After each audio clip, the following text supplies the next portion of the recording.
По поручению президента России Владимира Путина Минздрав Ингушетии сформировал региональную программу по модернизации первичного звена здравоохранения на 2025-2030 годы. Реализовываться программа будет в рамках нового национального проекта «Продолжительная и активная жизнь». Об этом рассказал глава региона. Цитата.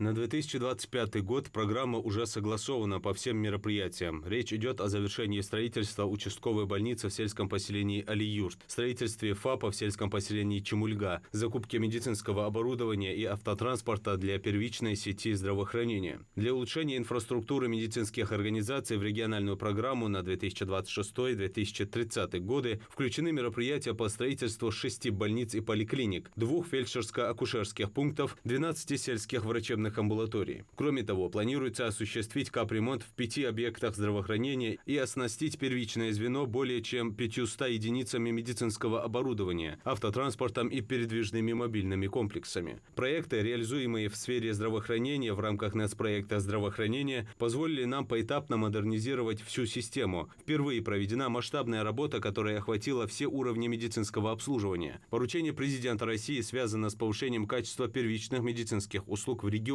Развитие первичного звена призвано сделать максимально доступными любые медицинские услуги. Сельские ФАПы оснащены техникой и оборудованием не хуже городских больниц и поликлиник. Профилактические осмотры, ранняя диагностика заболеваний, медико-санитарная помощь жителям Ингушетии должны стать еще более доступными и эффективными.